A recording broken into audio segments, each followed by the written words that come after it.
Good evening, everyone. Good evening. Good evening. Good evening, Professor. Good evening. It's important that you don't hide yourself. Don't have the inferiority complex. You're not meant to be perfect. You're not meant to. So bring yourself out. That is why you have your lecturers. If you don't understand something, ask them. Ask. Be confident. Be bold. If even the explanation that you're. Are you taking to us? Is it a personal coach?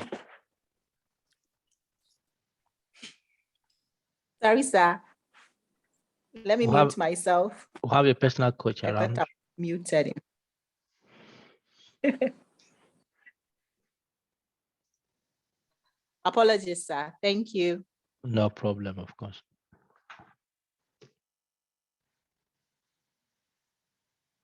Okay, time is not on our side, so we see how we can kick off this evening and see if we can finish even before our time.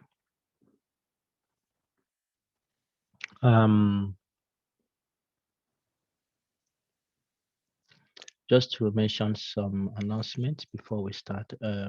I just sent the information for this upcoming seminar series. I guess you were all in the previous edition.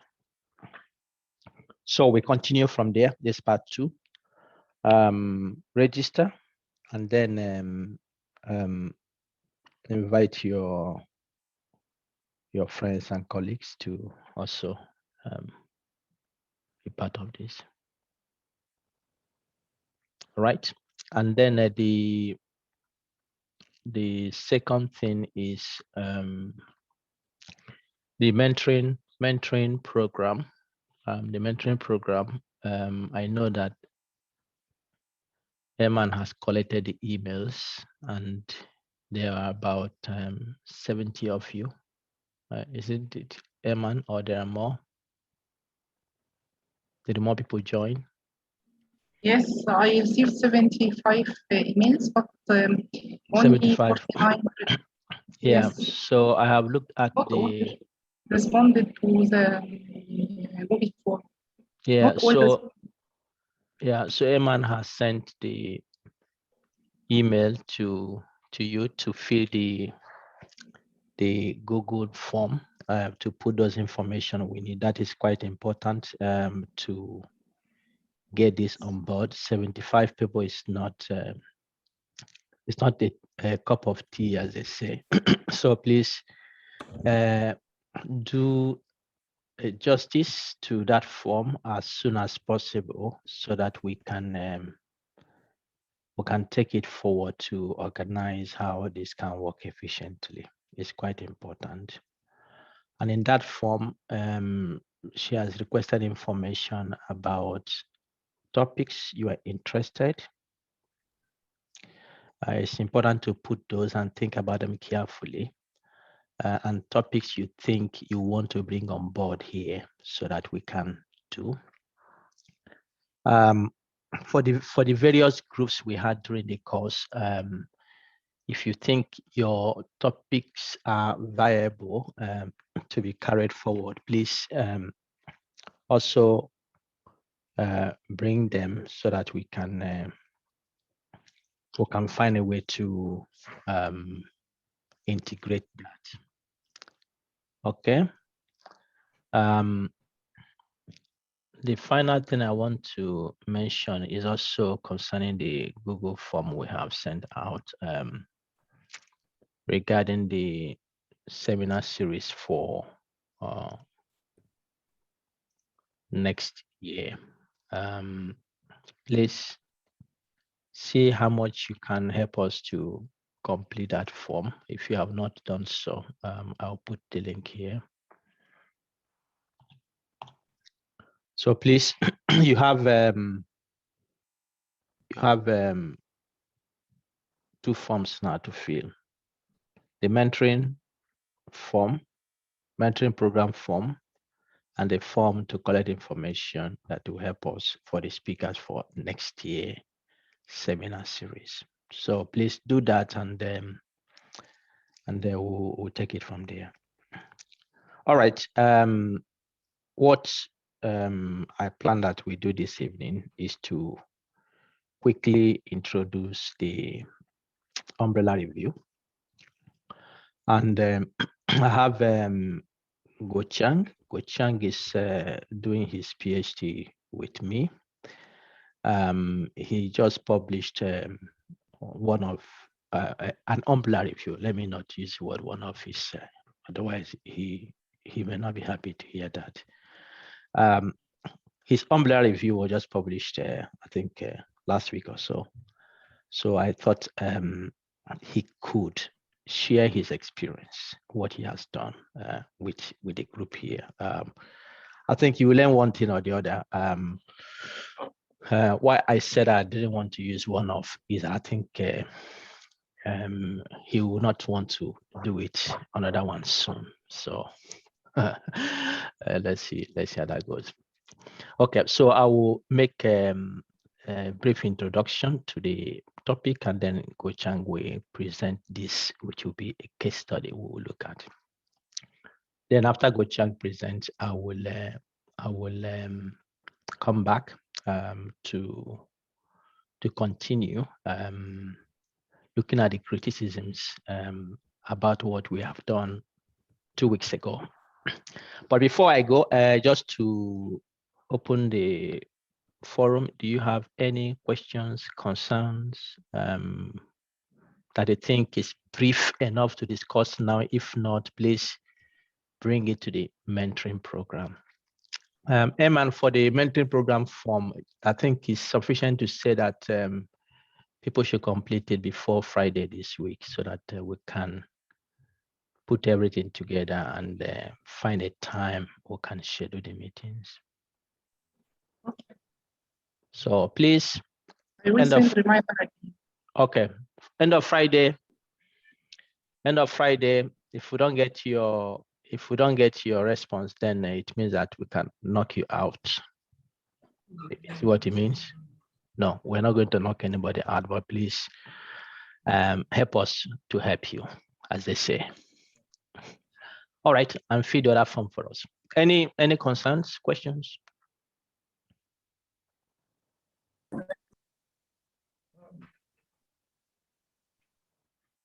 I requested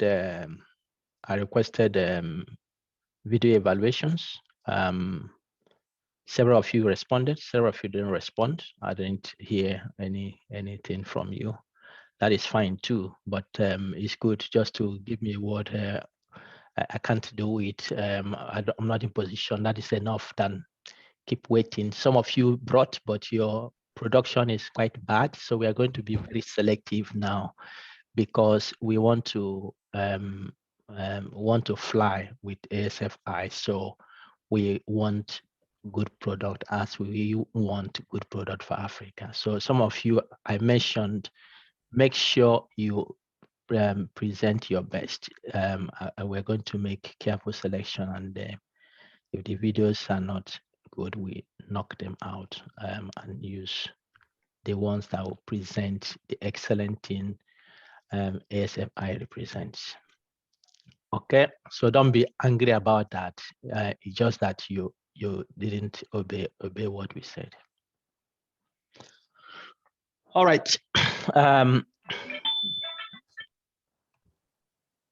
Is that for me?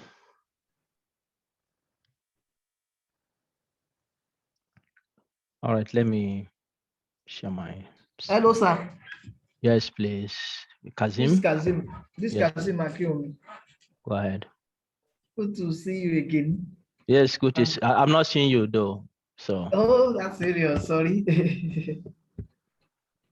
You saw me. I'm not seeing you. Okay. Hope you can see me now. Yeah, I can see your head only. Yeah, now I see you. Okay. Great. Good to see you and good to have you back. And Yeah. I must actually commend your efforts And this is really a huge sacrifice for the continent.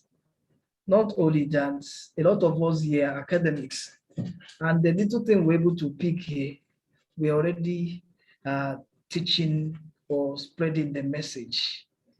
And that's one of the reasons I must commend you for this. Another thing is a complaint. Well, I went through the drop-off box, and unfortunately, I didn't see my certificate there. Even though I attended all the classes, participated in the group discussion. Yeah. I've sent you a mail. You sent me? Yes. Yeah, I've not received the email from you. In the email I sent, did you get my email I sent with regards to the certificate? What do you say, sir? Did you get the email I sent with regards to the certificate? Yes, I didn't see the mail. I only saw that there's a link. Yeah, I sent an email and I said those certificates I have produced here based on what the group coordinators sent to me. So if in your group you think otherwise from the list there, well, you know, our own, I'm in group 3. Yeah, so what you do is in the email I said contact the even when they passed the list, there was contact the group coordinator. Contact the group coordinator and solve it. Several people have done that, and the group of coordinators have informed me, and I have issued certificate to them. So please contact your group coordinator and sort this out. It's not a problem. And I'm looking at your face, it's not a problem because you're not angry. If you're angry, then I would have said it's a problem. So you're smiling, meaning that this is we are going to solve this amicably. So no problem. Okay.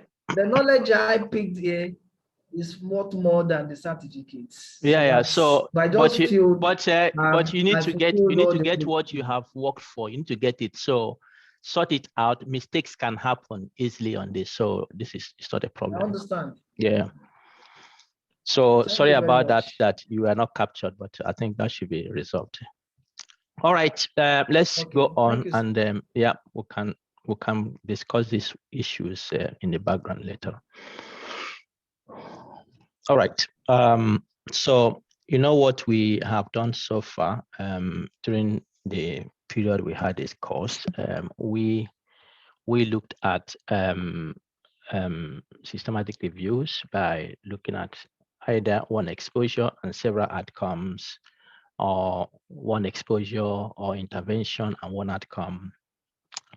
The motivation for umbrella reviews, which actually now is ranking the highest in terms of evidence generation.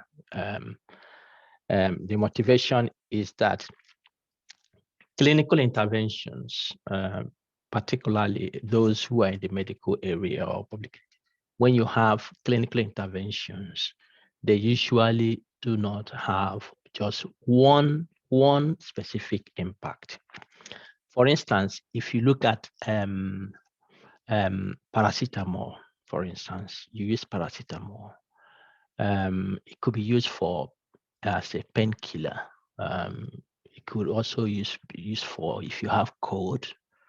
And there's some evidence that are already coming out showing that, for instance, in the area I work, in the area of asthma, if women consume lots of paracetamol during pregnancy, it could affect the risk of developing asthma in the child. You know, so some of these interventions or medications or therapies, however you choose to call them, may not have just one direct effect. There may be more than one effect that anticipated. In the last, I think in the last 15 years, One vitamin that has been a vitamin, I would say a vitamin of the century, is vitamin D, for instance. So vitamin D has been linked to several outcomes. I don't think there is any domain in medicine that vitamin D has not been linked to something, you know. So whether all these effects are true effect or confounded or not, we are not totally certain, but several studies have looked at the effect of vitamin D, and the conclusion is that there may be multiple effects that vitamin D may have. So if we look at one intervention and one outcome or few outcomes,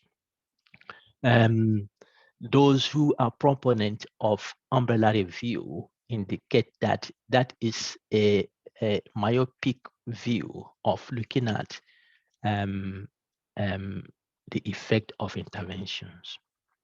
If we want to get a clear picture of what an intervention does as it regards issues of policy decision, medical care decisions, research decisions, we need to look at it from the comprehensive picture. And then we'll be able to identify to which outcomes perhaps this intervention has convincing evidence, to which outcomes it has non-convincing evidence, to which outcomes do we not see effect, or do we not see impact, to which outcomes do we see impact. By so doing, it helps us to channel our efforts to those outcomes that are more beneficial. But we can't know this if we're looking at them just one by one. Let's have a comprehensive picture and look at the various outcomes that are potentially impacted by this intervention. Then we have a clearer picture of what this intervention does. So as you can see here, it says that conventional meta-analysis, for instance, provides evidence on effect of one intervention on a single outcome. And once we do this, this approach we are using so far, it offers limited appraisal of the overall effect of an intervention. More so, there are several meta-analyses that are also being done on a particular intervention or outcome. Okay, so two issues here. In reality, one intervention does not have just one specific impact. Usually, there are several impacts. And so if we select one systematic review and we do that and do a meta-analysis, it offers limited information because there are several outcomes there we have not looked at. Then the other thing is that as there are several outcomes, there are also several systematic review and meta-analysis that are out there people have done. So just picking one does not give us a comprehensive picture. So what is the way forward is that we need to integrate the evidence from all systematic reviews and or meta-analysis on that intervention. All, okay? So umbrella reviews, if you want to define it, can be said to be systematic reviews of systematic reviews. Okay? Systematic reviews of systematic reviews. In essence, we are doing systematic reviews on other systematic reviews that have been published on a particular topic. And once we do that, the proponent of umbrella review are saying that this then offers a comprehensive appraisal of the effect of the intervention on the various outcomes that are there. Okay, and so When we do this, it helps us to address any uncertainty that may be there. With regards to clinical, as I've said, policy, public health, research, and implications. And this will help decision makers to make decisions that are robust. You know, when I was in the high school there, I did economics. It was not the best subject I liked, but when I started my senior high school, when I started there, the concept of choice really captured my attention. Opportunity cost captured my attention. Those concepts, I've never forgotten them. And I see that there are so much realities of the world we are living. Because the resources we have are limited, but our wants are unlimited, so much unlimited. And so because of that, we need to make decisions. So umbrella reviews, as systematic reviews do, but umbrella reviews do much more, that they provide decision makers the opportunity to make decisions that are based on evidence and be able to know where to channel the limited resources we have in our pocket. Okay, so that is what they do. So it can be in this way. So yeah, I've defined this as high-level evidence synthesis of previously published systematic reviews and meta-analysis in which we systematically evaluate the effect of a single exposure or intervention on all possible outcomes. So you can see if the intervention or exposure here is breastfeeding, you want to look at the effect of breastfeeding on different health outcomes. So the umbrella review would want to systematically synthesize the evidence from previously published systematic reviews on this, and in relation to all outcomes that have been published, all outcomes. And you shouldn't forget the aspect of decision. And so if policymakers have this evidence now generated, looking at the effect of breastfeeding on all outcomes, and if, say, there are 50 outcomes and they find out that actually breastfeeding has effect on only 12 of those, then it means that 38 outcomes have no effect. So we should focus on these 12 where we have the evidence. So that's what the umbrella review does for you. It gives you that. If you do normal systematic review, it goes maybe one at a time, this and this, or 2 or 3. But umbrella review will want to synthesize everything and present it in a way that is clear before everyone to say, okay, these outcomes have robust evidence. These outcomes do not have robust evidence.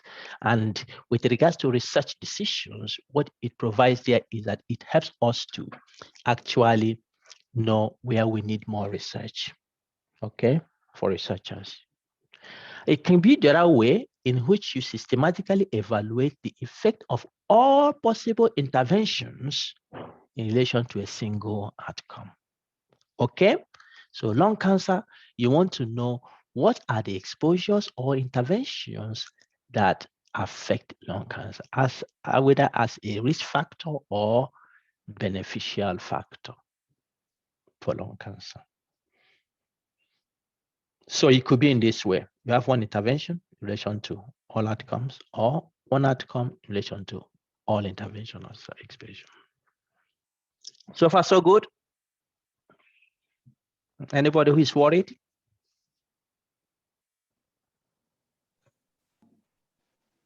Okay, I'll move on. It's clear. Yes, sir. All right. Okay, so the goal is to bring all systematic reviews and summarize the magnitude and the direction of effect. Okay. Evaluate significance, in terms of clinical significance, in terms of research, and see really whether they are meaningful. We assess potential biases that are possibly present in the systematic reviews that have been done. We have to evaluate it. When we did the systematic review, I thought we evaluate the biases, quality appraisal for the individual studies. At the level of the umbrella review, we're evaluating at the level of systematic reviews. Then we identify the most or least convincing evidence from what we have done. Okay. All right. So you see, when we started, we have these two occupying the top of the pyramid, but now umbrella reviews have taken over. That is where we are. And there is an increase in the publication of umbrella reviews over time. Okay. The approach is the same as we did. We define relevant topic, we conduct comprehensive search, we screen the studies, we extract data, we quality appraise. When you do the quality appraisal, we are not really doing it at the primary study level. We are doing it at the systematic review level. So the question in terms of the quality appraisal here would be, have the systematic reviews be carried out in a way that bias is minimized? And so the tool used is called the AMSTAR tool, which you use to answer some questions with regards to each specific systematic review and meta-analysis you have included in this umbrella review. So when you extract data from the systematic reviews, but in some cases, the data you need may not be reported in systematic reviews, so you go to the level of the individual studies. So when you do your systematic review, include individual studies, and when you do your umbrella review, you want that the systematic review that individual studies are included have all the information from the individual studies, but sometimes they don't. So you have to go back to the individual studies to really check out. Go Chang will share his experience with us on how he did this. And so once you have done, as you have done, you collected all information you have, you use statistics approach to pull it. In this paper here, if you are interested, just read it, and it has given some level of how measures to grade the evidence for each particular outcome that are there. Okay, Gochang will mention this as well. There are several measures out there that people use to propose. So try to take time to look at this to see if you want to do this, you follow this process. So you can see here, it's the first class one. It says that has convincing evidence when the number of cases, and they have given several indicators how you can classify an evidence with regards to a particular outcome or exposure as class one or convincing evidence. And after that, you have highly suggestive, and you have suggestive. Highly suggestive is class 2, suggestive is class 3, and weak evidence class 4, or the last one is non-significant evidence. So you do that, and you do it for each outcome, really. If you are looking at one intervention and various outcomes, or if you're looking at one outcome and several interventions, then you do it in relation to the intervention. So this is quickly to present this. I think Gochang will show us more of this. This is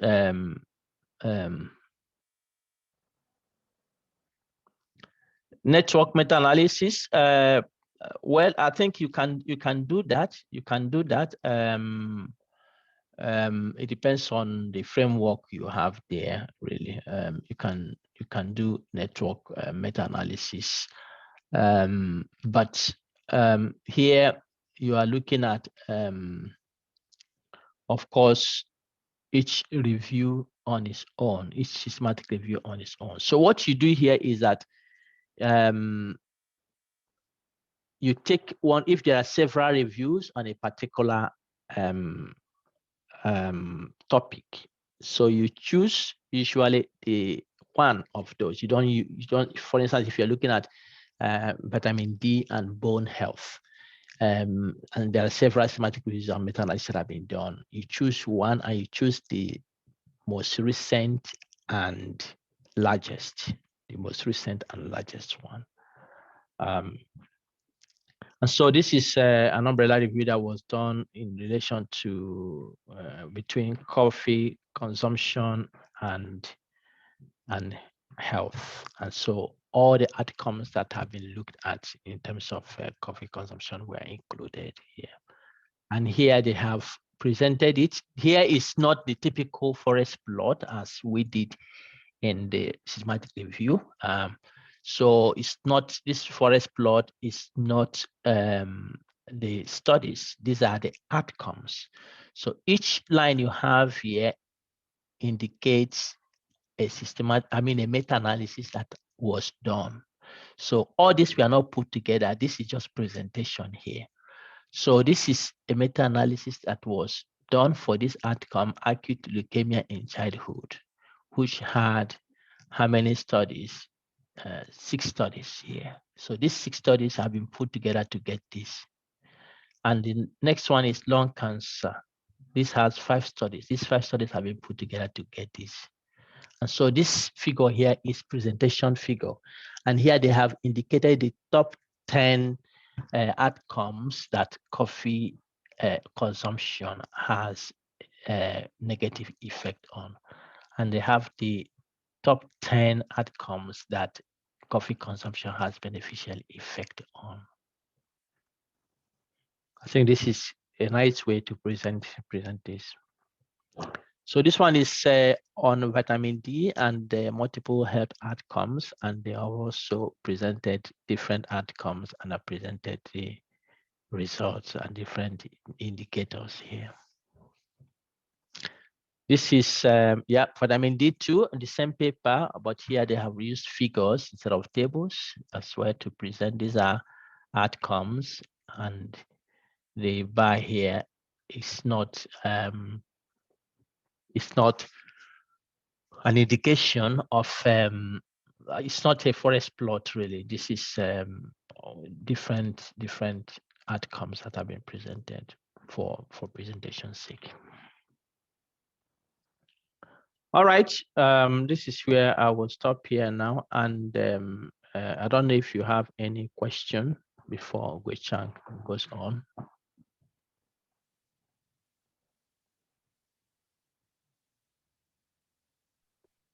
Yes, right. Yes, please, Eman. In umbrella review appraisal, the critical appraisal, you said that we do critical appraisal for systematic reviews and not for individual studies. Yeah. In the current situation of COVID-19, we see several articles which have been retracted. These researches may be included in systematic reviews and may be of a large number.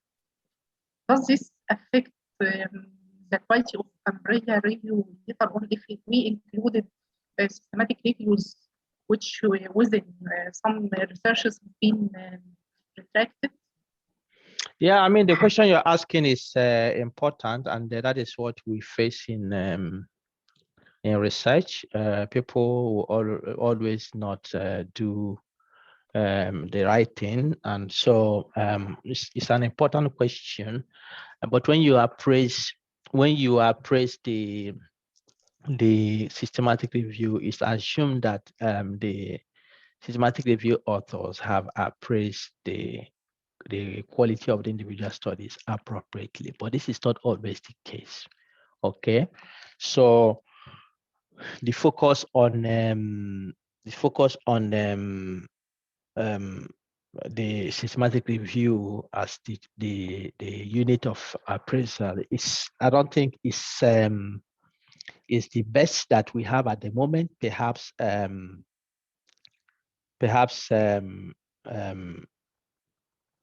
things will change in this direction. I remember having a conversation with Go Chang when he was doing this, and I think he also raised the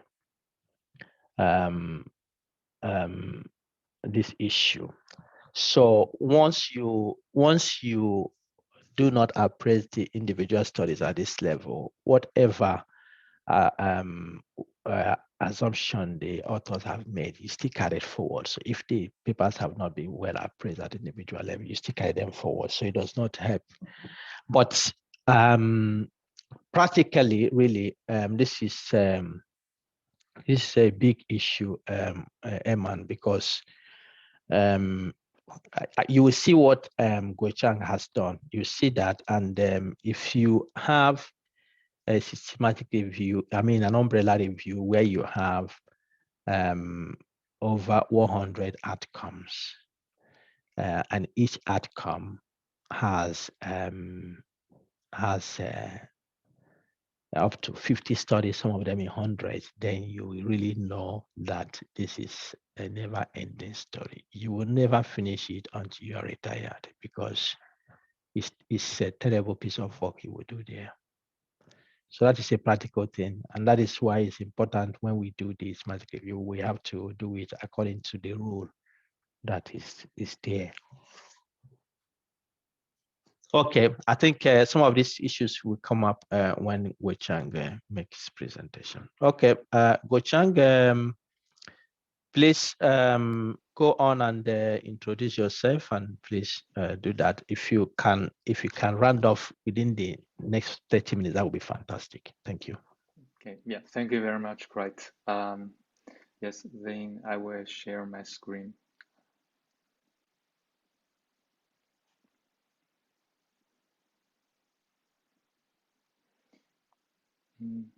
Yes. Good evening. My name is Guo Qiang, and I'm a PhD student from Bright's group. And tonight I'm going to present an umbrella review project which we have just finished. So it's the menopausal hormone therapy and women's health.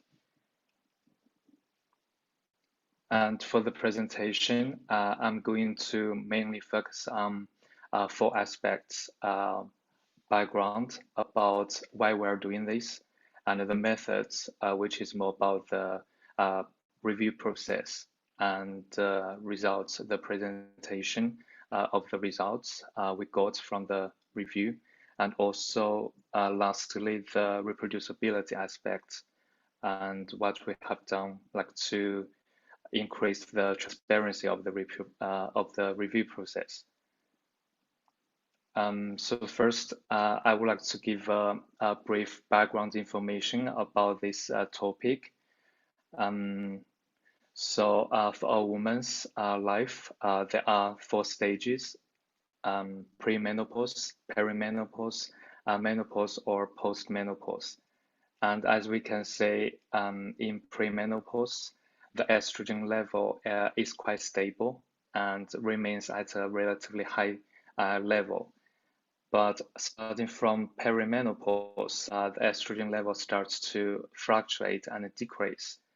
And after reaching menopause, it finally reaches stable, but at a low level.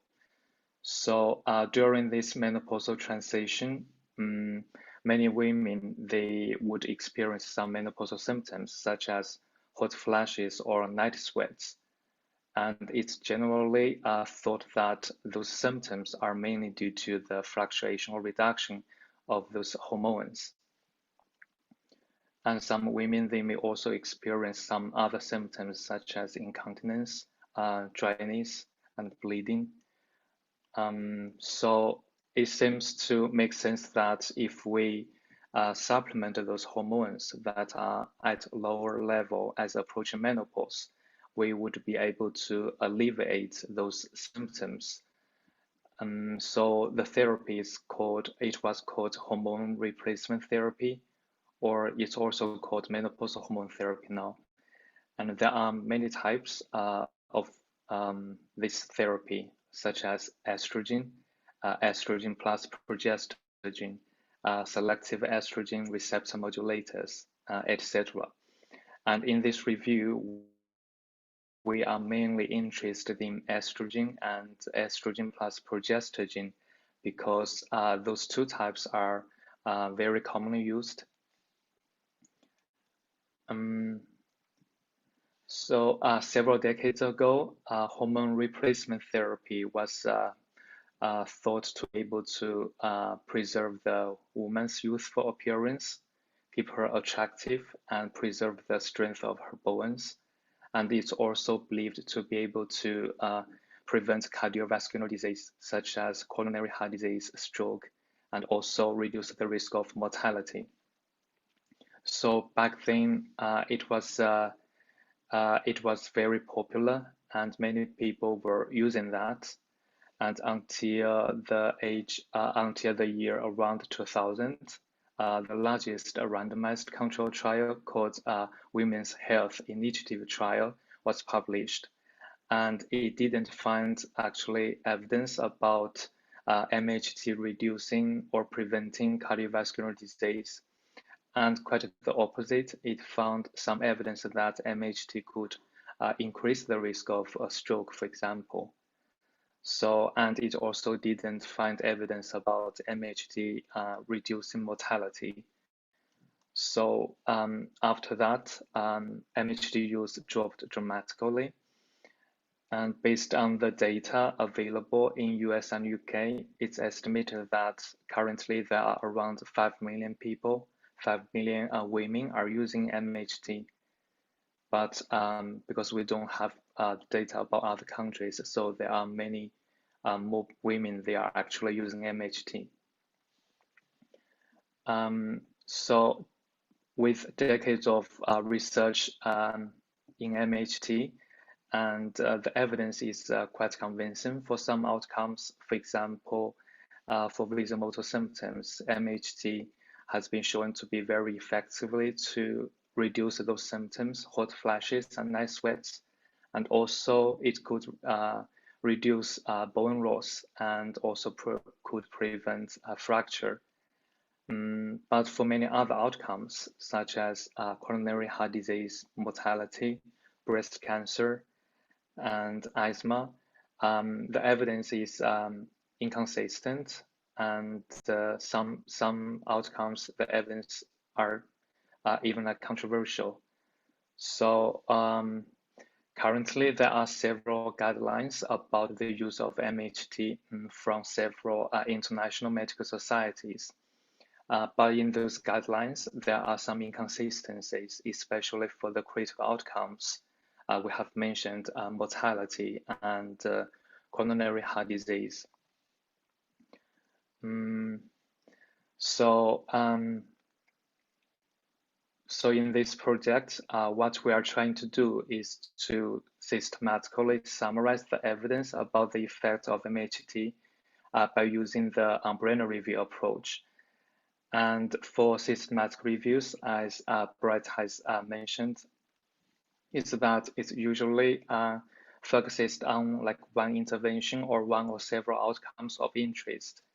But for like one specific intervention, it usually has a variety of effects on different systems.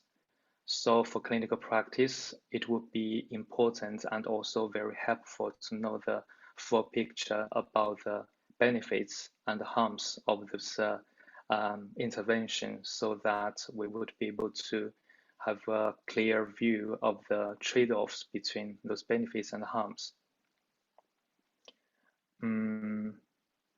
So systematic reviews usually can only provide a short-sighted view of the evidence, and it's also based on the empirical evaluations. It's relatively easy to create a poor quality meta-analysis. So we, in this project, we are using the umbrella review approach. So we try to summarize all the systematic reviews about MHT and any health outcomes, so that to help inform evidence-based guidelines and medical decision making. So our objectives are, we want to systematically summarize the benefits and harms of MHT use in women, and we try to provide currently the most comprehensive evidence to inform practice and policy. And finally, we are also interested in the quality of those systematic reviews which have contributed to current guidelines. There are several steps about the review process. The first is the protocol. So we developed a review protocol beforehand. And in this protocol, we specified the review question, the search strategy, the inclusion and exclusion criteria, and a brief data analysis plan. And for the inclusion criteria, we are interested in like perimenopausal and postmenopausal women of any ethnicity in any country. And the intervention or exposure is MHT use, and including estrogen only therapy or estrogen plus progestogen therapy. So the two types we are interested in. And the comparator is no use of MHT. And the outcome is any health outcome or indicator. And the study design is systematic review or meta-analysis of randomized controlled trials or epidemiological observational studies. And then we searched a database. We searched 12 databases. And 2 reviewers independently did the study selection. So initially, we identified 10,550 records, and then we removed the duplicates. And at the full test screening stage, we had 160 articles. And after that, we included 60 systematic reviews in this umbrella review, including 33 systematic reviews or meta-analysis of randomized controlled trials, and 31 systematic reviews of observational studies. And there are 4 systematic reviews which have included both RCT and observational studies. Hello, sorry, can I ask a question, please? Yes. That's the Prisma Flowchart still, right? Or just not it's similar to Prisma Flowchart. So Prisma Flowchart is more like for systematic review. Yeah, and I just want to know, is this okay? Sorry. Yeah. So this sorry, yeah, you can. No, I'm asking, is this different from the Prisma Flowchart, and where can we get the template for this? Yeah, this is not a Prisma Flowchart, and we made this figure like adapted from the Prisma Flowchart because this is not a systematic review. Okay. And yeah, so but for Prisma Flowchart, you can download it from the website. If yeah, you probably have known that. Yes. Thank you. Yeah.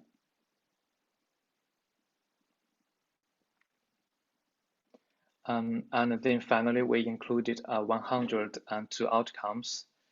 And those outcomes range from different cancers, like breast cancer, endometrial cancer, ovarian cancer, and to bone fracture, diabetes, mortality, stroke, and coronary heart disease. And then later, 2 reviewers independently did the data extraction and quality assessment. And for data extraction, So we developed two data extraction protocols. The reason is that we wanted to increase the transparency of the data extraction process. And the other reason is that, as also Brett mentioned, some reviewers, some systematic reviews, they didn't actually provide adequate data, or they provided like incomplete data. So we had to go back to those original studies.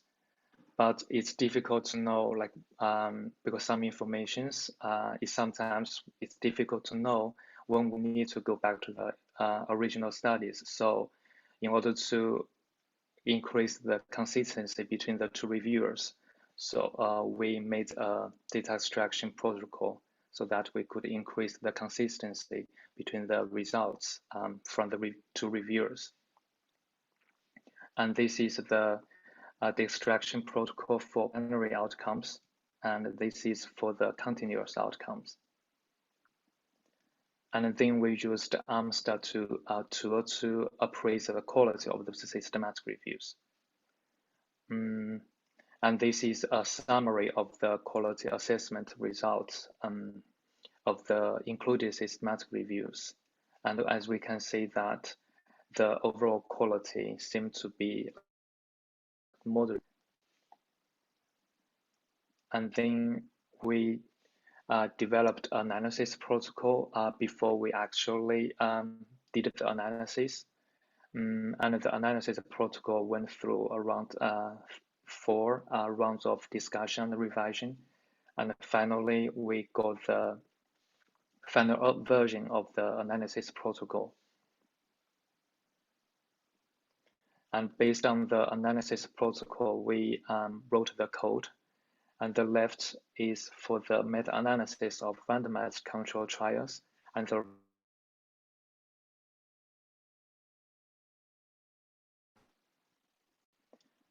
and then we shared the extracted data sets to an online repository, which is so we want to make the data sets publicly available.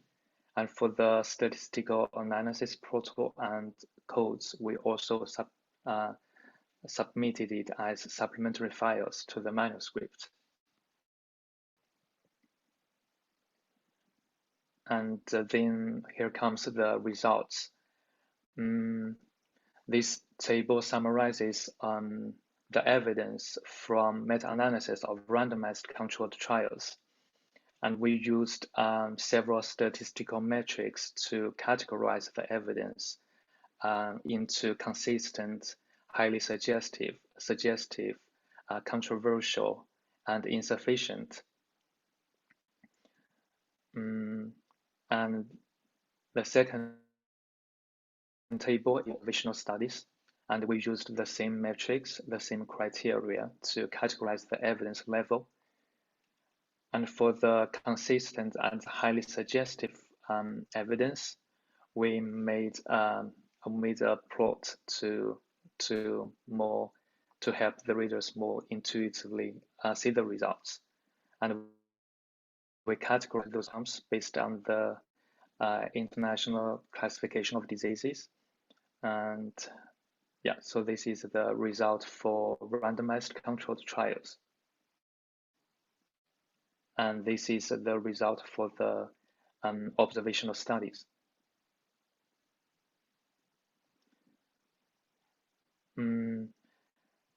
And in the supplementary file, we also made many tables to provide more detailed results, in addition to the results presented, we just presented. So if readers, they are interested, they would also be able to go to those tables to check the detailed results. And finally, for reproducibility, transparency, we also published the peer review history, including the reviewers' comments and our responses to those to the reviewers' comments, and also the decision letter from editorial office. And lastly, In this review, we paid much attention to reproducibility. Yeah, so it has a lot of advantages. First is that it can increase the transparency, and also it could facilitate assessment of the validity of the results. And also it could facilitate the peer review process and the discussion or our responses to the reviewers. For my experience with this project is that it's a great opportunity to learn why we are using those methods and why we are doing this. And lastly, I would like to thank Bright for this great opportunity with this project, and also thank you all for your attention. And then that's all for my presentation. Thank you.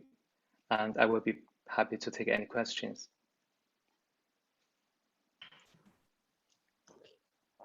Okay, thank you very much, Gochang. That is fantastic work, and to be able to summarize it in a few slides. Okay, any questions from anybody? Please, this is your time. Yeah, I have a question. Hello. Yes. Yeah, I have a question. When you did the quality assessment using the AMSTA, why did you use that? Is it for the particular study you're looking for, or just for umbrella review? That's what they use for quality assessment. Hello? If I understand your question correctly, is that, yeah, so for the AMSTA tool, it's mainly used to assess the quality of the systematic reviews. So Yes. we used that tool to say what the quality of those included systematic reviews is. And there are, as far as I know, is that there are also several other tools which can be used to assess the quality of the systematic reviews. So is what I'm asking is it specific for umbrella reviews or just? I would say like one function of this tool is that you can use that for umbrella review, and another function is that you could use it to assess the quality of other systematic reviews. For example, if you are interested in, like we are interested in one specific topic and we find a systematic review, but we don't know how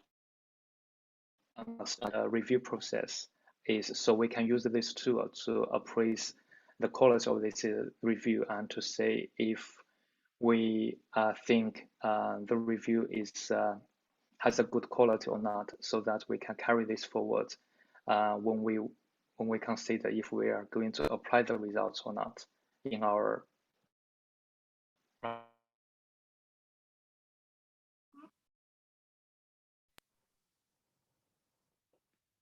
Okay, any other question from anyone? Yes, and on when you talked about analysis, I think you used coding to analyze. I'm not sure. Are we supposed to use coding to do the meta-analysis and still get the forest plot? Because when Dr. Bright taught us systematic review, I think we use Revman, but I'm not sure I understood that part. Yeah, so there are several, from what I know is that there are several softwares which can be used to do meta-analysis. And like for Revman, it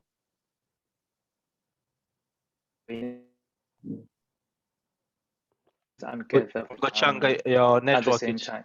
Gochang, your network is not so good, so we missed some seconds of your Sorry. speech. So can you go back to where you said, but for Revman with that? Yeah. Yes, thank you. So there are, like for Revman, you can conduct the meta-analysis there, and then at the same time you will get the forest plot. And for other softwares, like for example in R, like you have to like make a forest plot, like after you conduct the meta-analysis. So it's yeah, it depends on which software you use. Okay. Okay. What you're saying is that we can still use RevMan to do the umbrella review. Not okay. I haven't tried it there, but I guess we can't. But you can do that. You can use RevMan to do and get the results. Yeah, I agree with you, Gochang.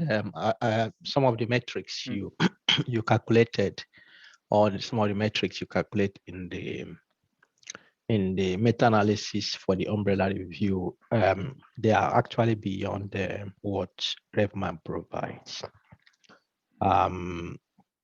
So I think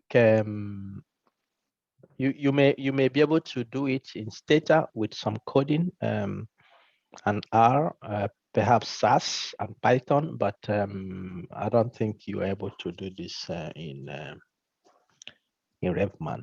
Really, RevMan is quite limited. It's a program to start learning this, but it has limitations when you go to the advanced level of, somebody was asking a network meta-analysis. Yeah, RevMan is not able to do those.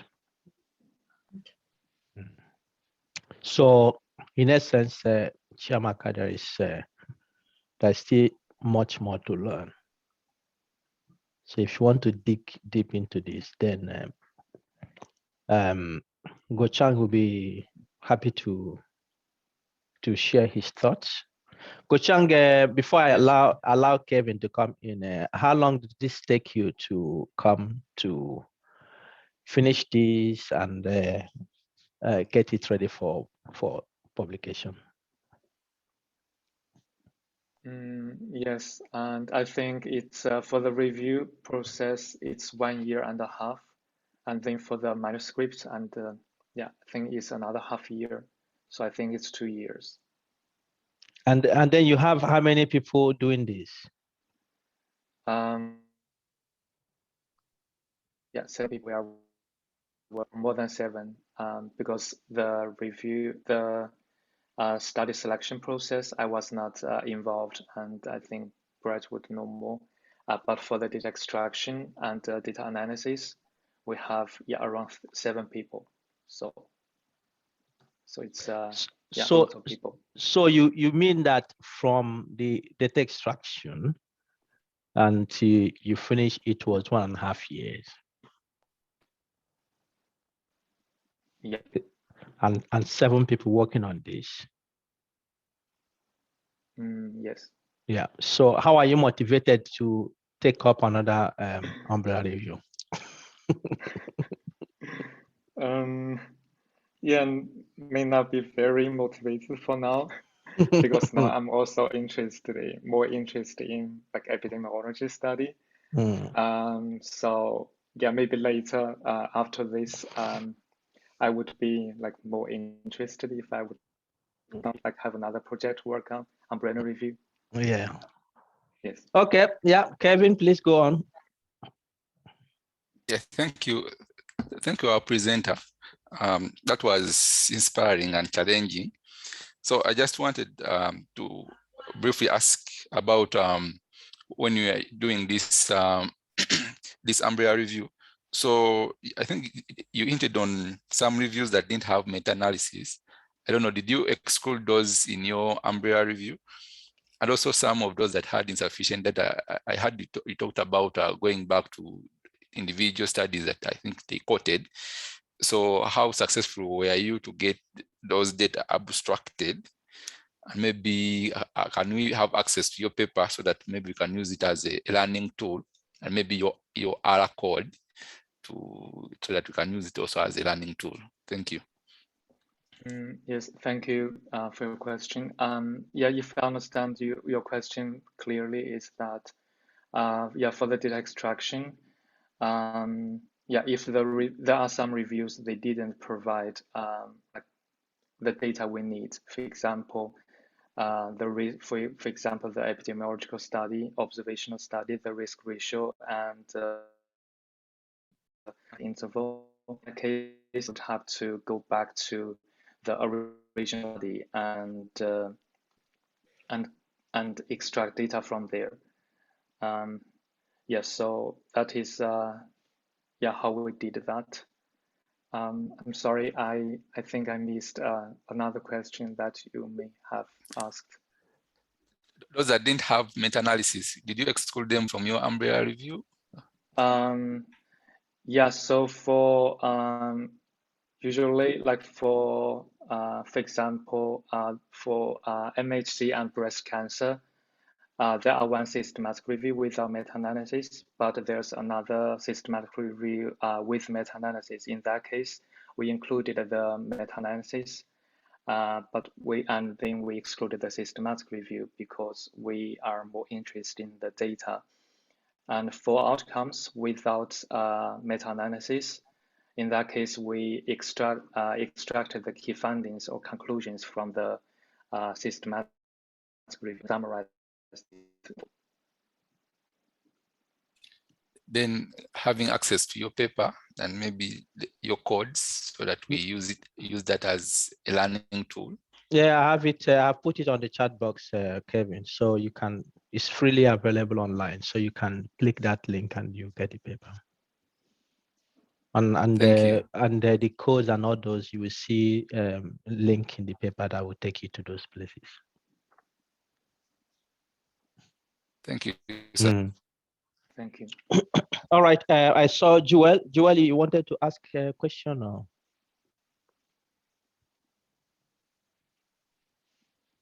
Joel? Hello.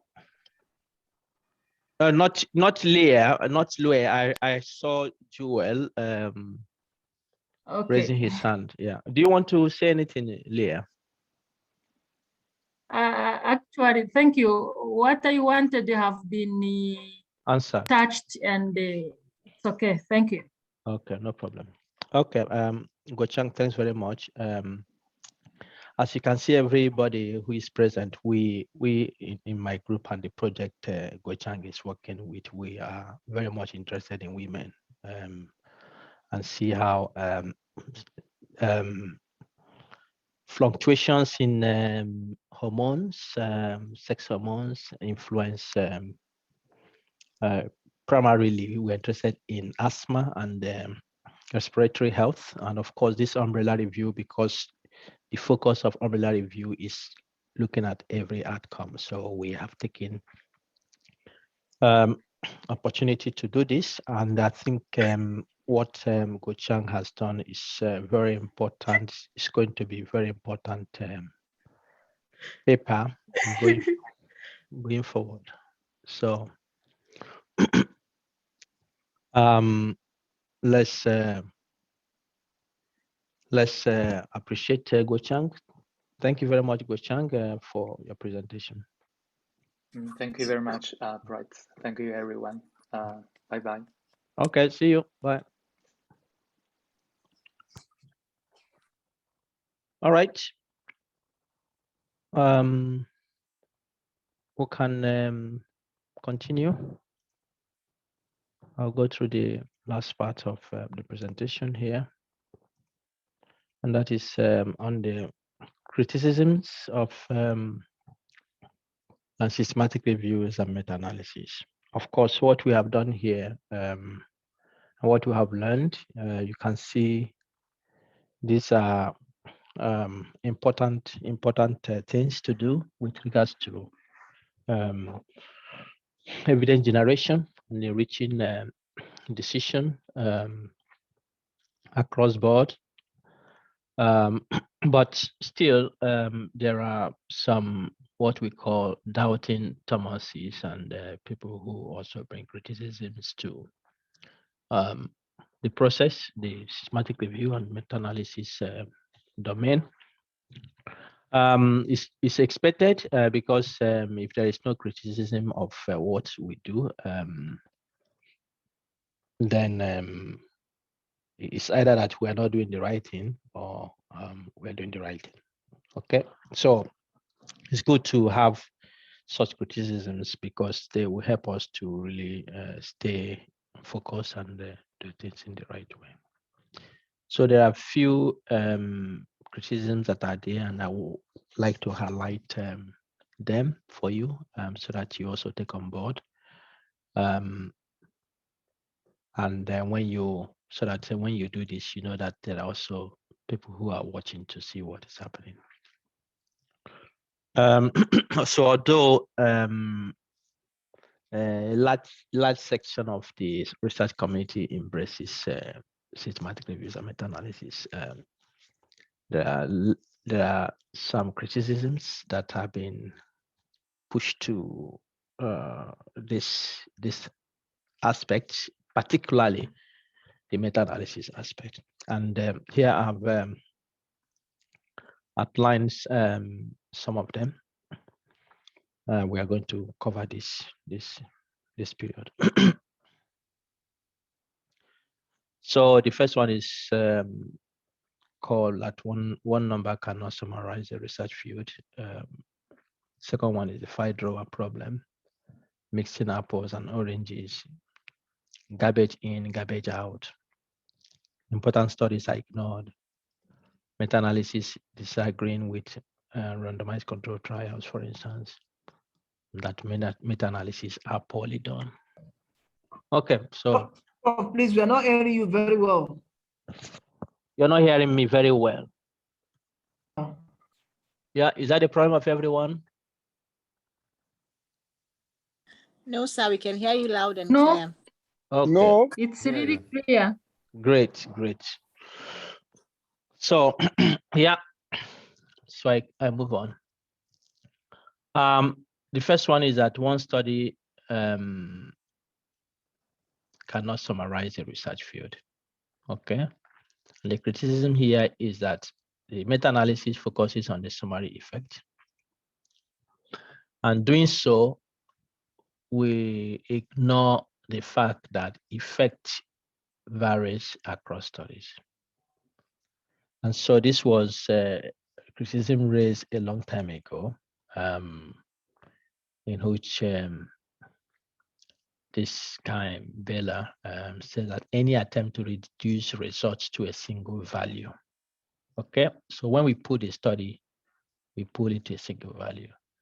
Any attempt to reduce results to a single value with confidence bound is likely to lead to conclusions that are wrong, perhaps seriously so. Okay. And of course, the proponent of this and those who are developing systematic review meta-analysis also responded and says that the meta-analysis is a process of synthesis leading to derivation of summary effect. Okay. It is not simply a report of summary effect. The emphasis we have here is on the process. And that is what we did 2 weeks ago. We presented a systematic process. A process where you start by formulating a question, developing strategies to identify the studies that should be included, developing strategies to appraise the quality of those studies and extract data from those studies, developing strategies to make a decision on whether to derive summary effect or not.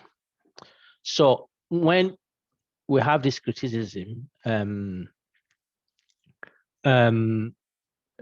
that it focuses on the summary effect, it does not really reflect what we are doing, because we have a process we take through.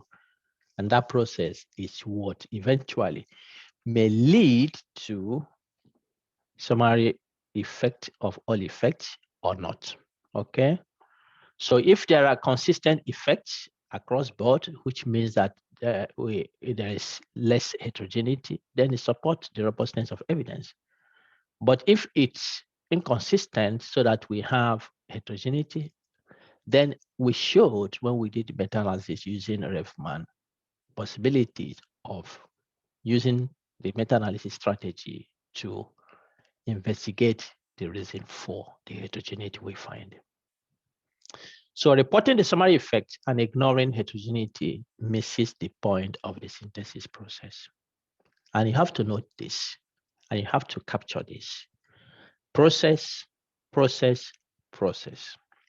It is not necessary that a semantic review ends up in a meta-analysis. There are conditions that need to be met in order to perform meta-analysis. If those conditions are not met, then there's no need to perform the meta-analysis because the conditions are not met. Okay. 2 is the file drawer problem, and we also discussed this with regards to publication bias. And the criticism here is that meta-analysis is biased sample of all possible studies. So summary effect will also be biased. Studies with high treatment effects are more likely to be published, of course, and published studies end up in the researcher's file cabinet. Okay, this is a reality. This is a reality. We talked about it. We talked about reasons for potential publication bias. We are much more attracted to the light, like the insects are.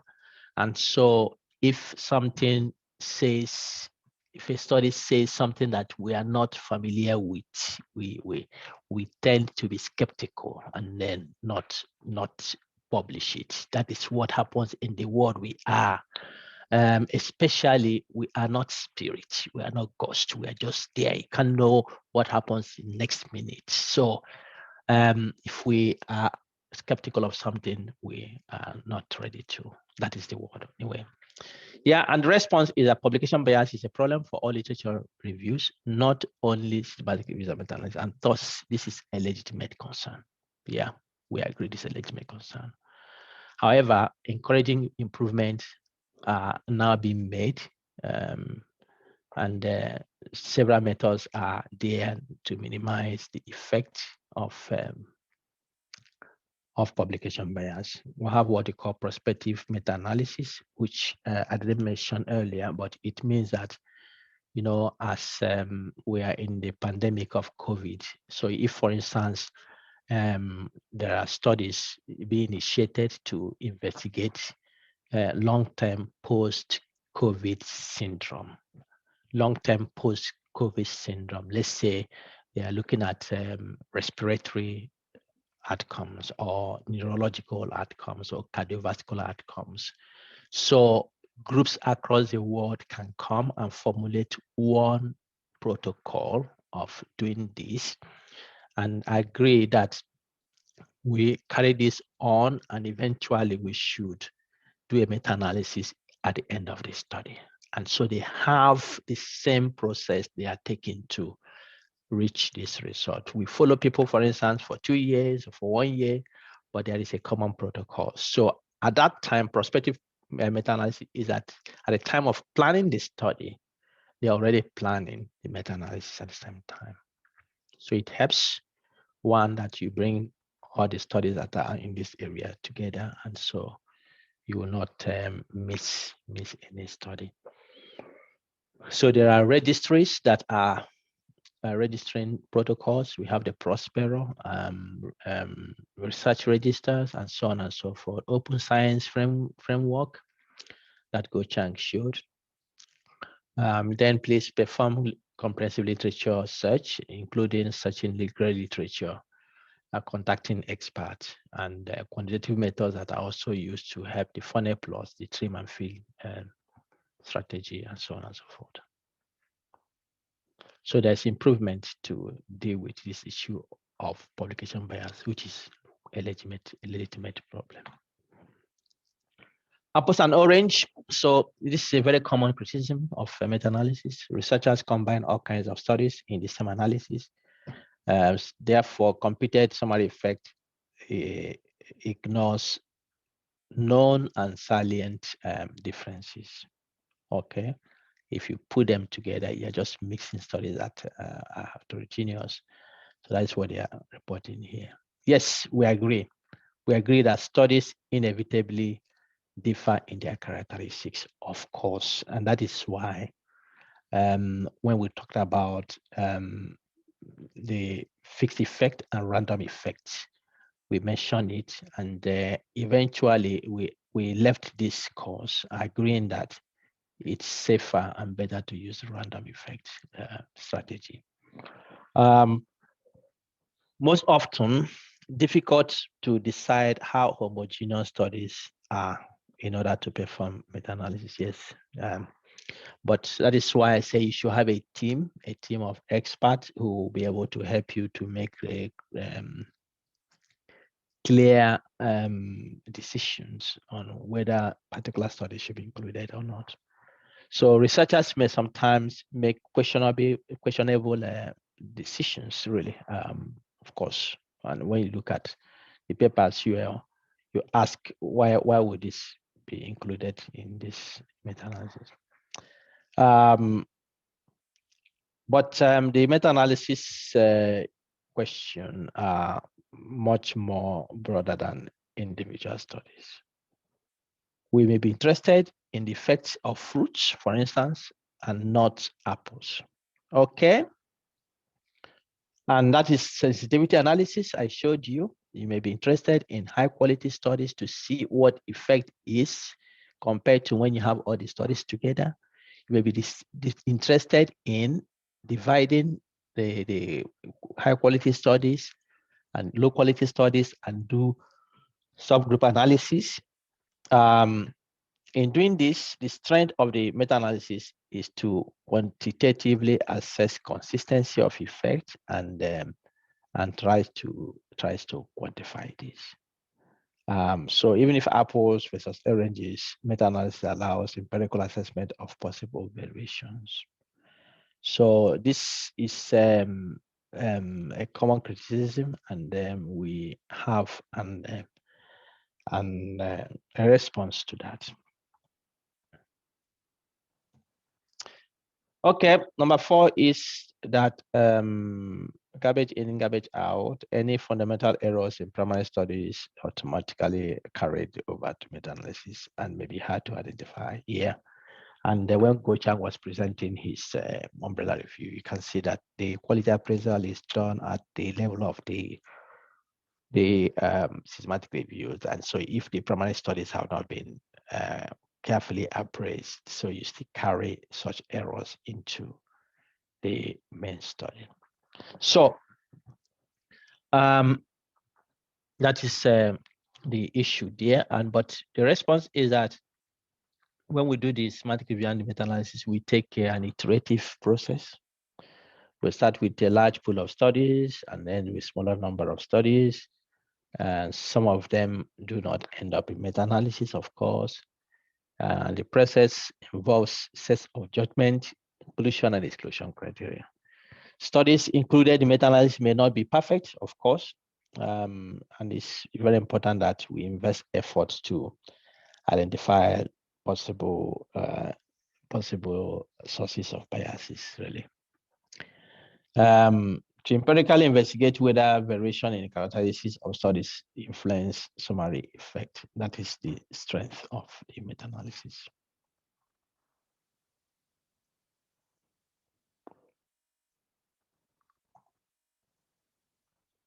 Okay, number 5, important studies are ignored. In any meta-analysis, important studies will always be left out. I've said that it's an iterative process, and we have explicit process in which we define our questions and then use the systematic process to obtain the studies, make exclusion criteria in which we have consistency way, and the 2 people doing this to ensure that bias is minimized.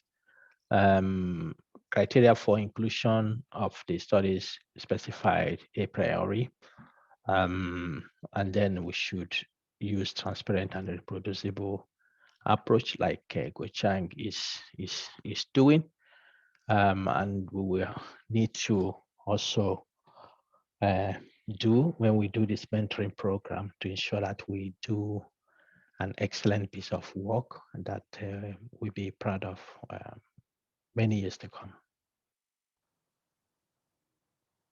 Yeah. Criticism 6 is that meta-analysis, usually we disagree with randomized control trials.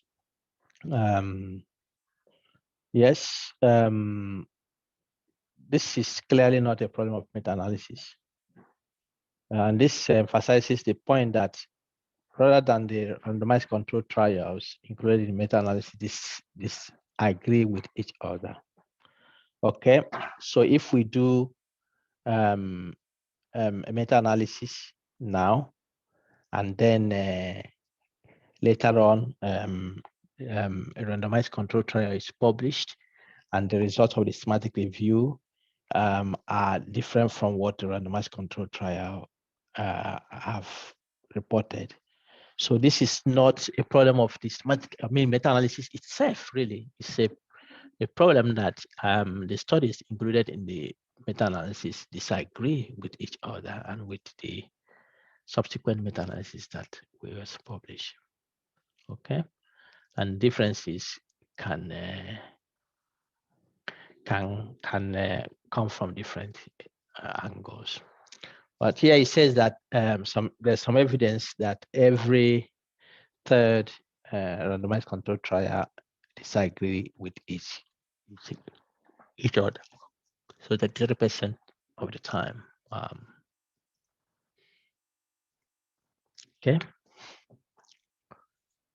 Meta-analysis are so complicated and are poorly done that they contain mistakes. And the editors who are looking at this are unlikely to uncover all those mistakes. We admit this, many meta-analysis contain errors, some contain important errors. That is true, really.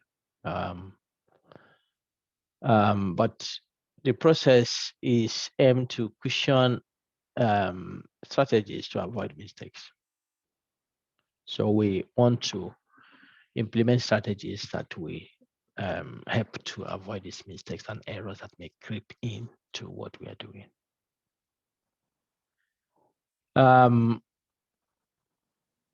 So when we have these mistakes, they are clearly errors in the application of the method. It's not a problem of the method itself. So that people use this method poorly does not mean that method is bad. It means that methods have not been implemented in the right way. So we can't condemn a method because some people misapply them. Okay, so this is our last point here. Any issues, any question?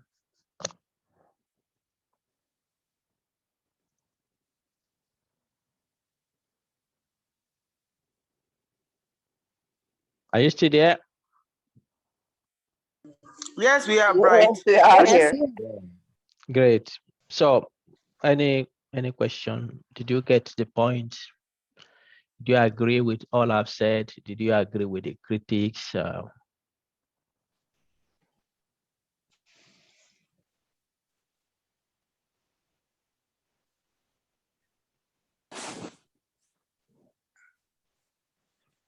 You're still contemplating? Prof. Yes, please. Just go on and speak. Yeah, Josephine. Thank you. Thank you. I just want to appreciate the presentation that has been given this evening and the highlights that you've made.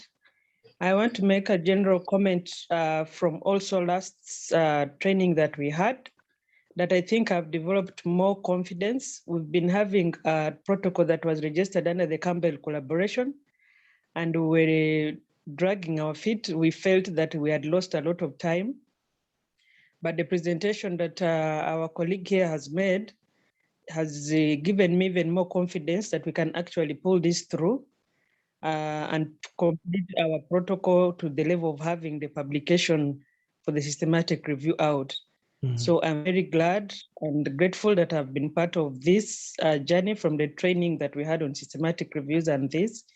And the example has just, the presentation has just given me more strength and insight. And of course, the critics that you've made are things I'm also going to be looking out for. So now I am more than ready to take on this challenge. Thank you. Great to hear that, Josephine. Thanks very much. Yeah, so keep on pushing. All right, let's go to Fatih, and Fatih, after you have Dedeke Olabisi. Thank you, Prof.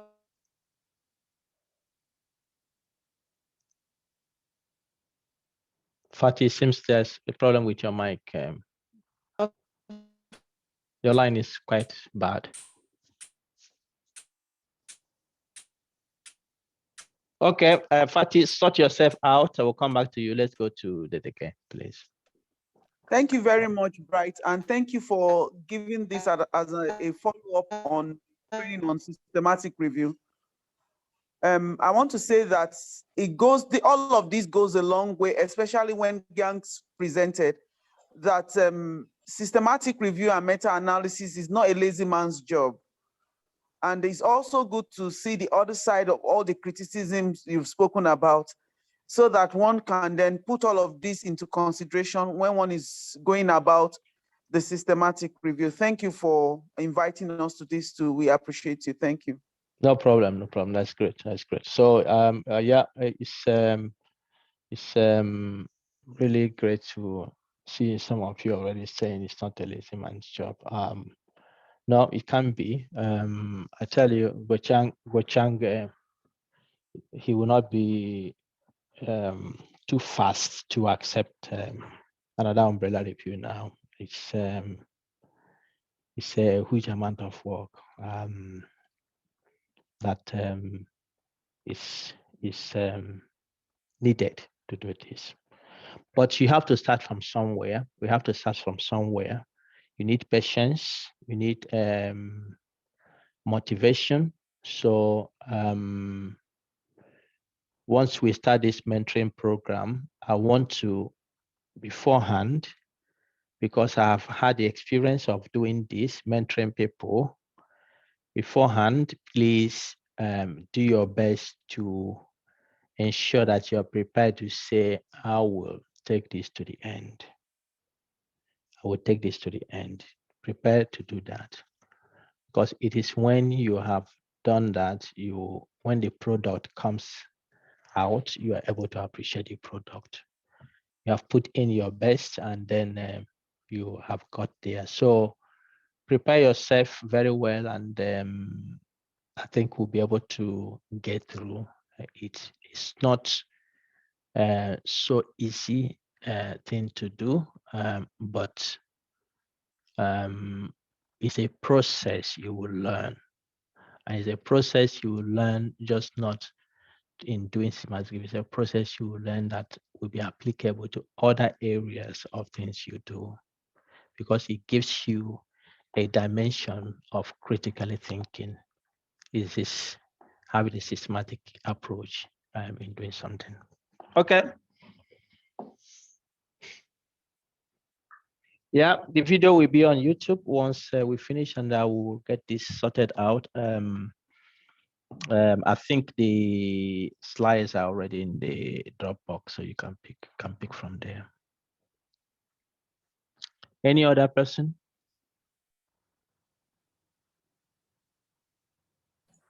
Hello, sir.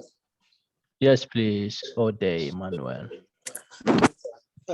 Thank you very much, Dr. Bright, for all efforts you've actually made to carry us along on the systematic review process and meta-analysis. This particular class came as a welcome development because it has ushered us the opportunity to see from our colleague here a practical display of the course. And I took time to look at the criticism and some of the response to each of the criticism. The fact remains that even in the academic environment, when students present proposal of the research they want to execute in-house, there are high level of criticism, disagreement, and the one we are experiencing now with systematic review is not actually out of place. And I also understand that what people don't really understand very well, there's a possibility they may end up criticizing until further insight is given. I must confess that prior to this course, when I got the notification, I was trying to wrap my head around the entire process. But so far, I would say I've been able to achieve quite a lot. And from my group, we've even formed a team, and we are looking for various ways we can put resources and effort together and come up with systematic review in salient topics and areas that are relevant in the society, especially in the case of public health and environmental management. I want to say thank you very much. I will really appreciate this. Thank you so much. Thank you. Thank you very much, Manuel. Thank you. Thank you. I appreciate it. Yeah, please, any other person you want to say something, just feel free.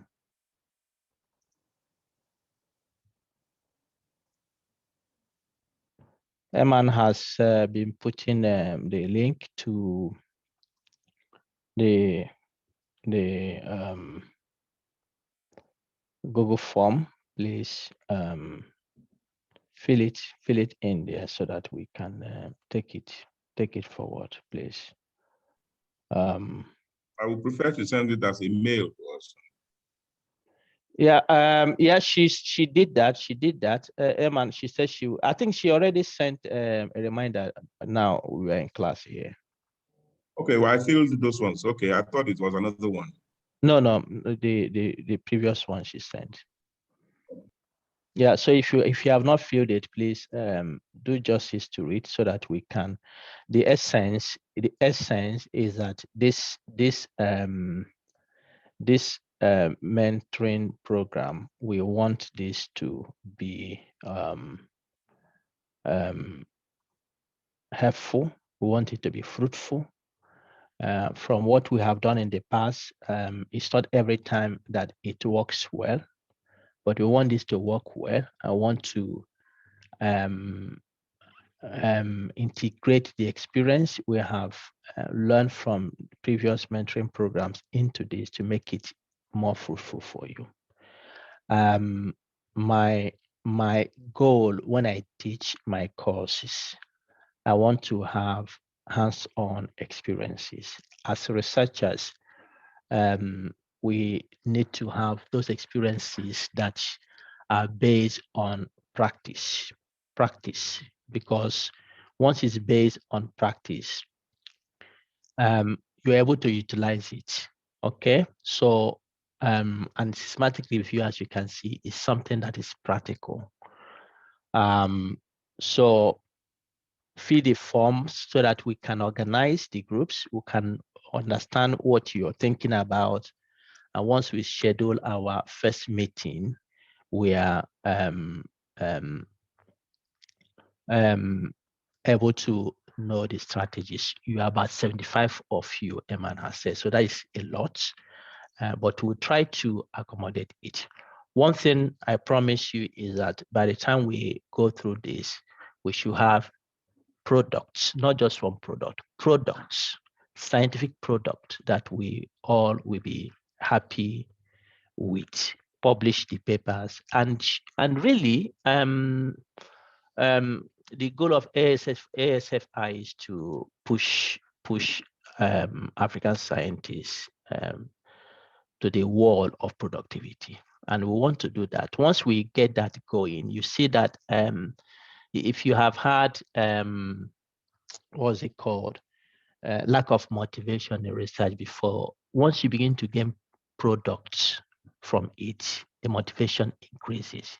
Once you begin to make impact and begin to have influence, you begin to have motivation for doing what you're doing. And having 70 of us here as Africans, that is a lot to start revolution. That is a lot to start revolution. So 70 of us march into the scientific arena and to push things going forward. You see that our story will begin to generate interest from those around us, and then it becomes a catalyst of excellence. That is what we want to do. Some of you have attended just this course. You have not attended the Reproducibility one. That will come January next year, hopefully. between November and December, we arrange the scientific writing, which many people have mentioned they're interested in. The experience we have had in the last systematic review we took so much people, and that we have taken that into account. Many of you have given that account. We wanted to test it, and we see that having too much people is not helpful in this kind of setting like this. So we reduced the number, and it means that last time we got 910 applications. It means that I know we have much more than that. It means that we have to use very, very strict criteria to select, but apply. I think once you're doing all these things now, it gives you more motivation. And then we have the grant writing come next year. Some of you have suggested data analysis. Yes, we will try to put that into our agenda and see how much we can. So there are lots of opportunities, really. My brothers and my sisters set across Africa, which we can utilize to make our voices heard. If your voice has not been heard before in what you're doing, this is your generation. The generation of my dad is gone. This is my own generation. And I want to make impact in my own generation, an impact that is greater than what my dad made. I want to make an impact that is greater, because there are more insight, more information I'm getting than what he got. And I want to utilize those information to move my generation forward, to equip my kids so that they come and make bigger impact. I tell you, Africa will laugh last and will laugh best. Okay, so let's do it. Any other person?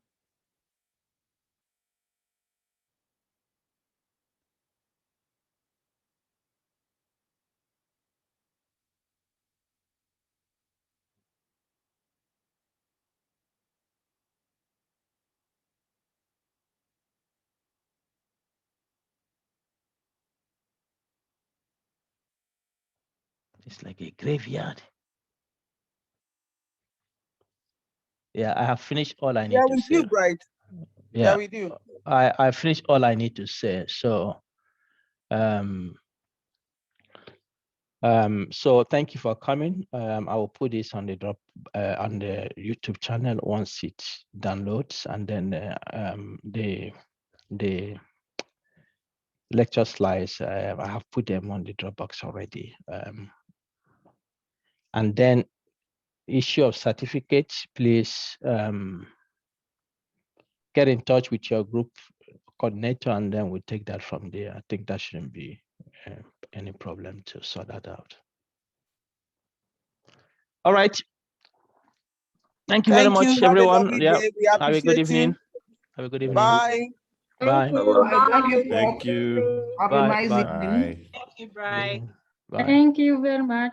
Yes. Dr. Bright, thank you for this opportunity. We appreciate that. Thank you. Thank you so much. Thank you, sir. Thank you. Thank you. Thank you so much, Dr. Bright. We are grateful for this opportunity. Thank you. Thank you. Thank you. Thank you so much, Dr. Thank you, Bright. sir. Thank you. Thank you. so Thank much. you. God bless you. God bless you. Thank you, man. Thank you, Professor Bright. We're grateful.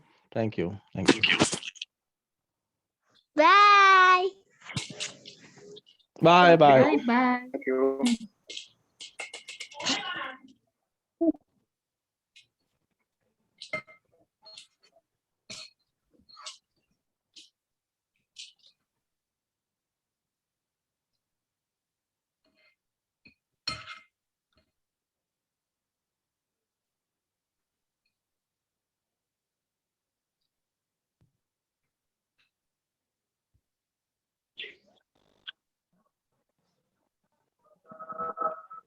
All right.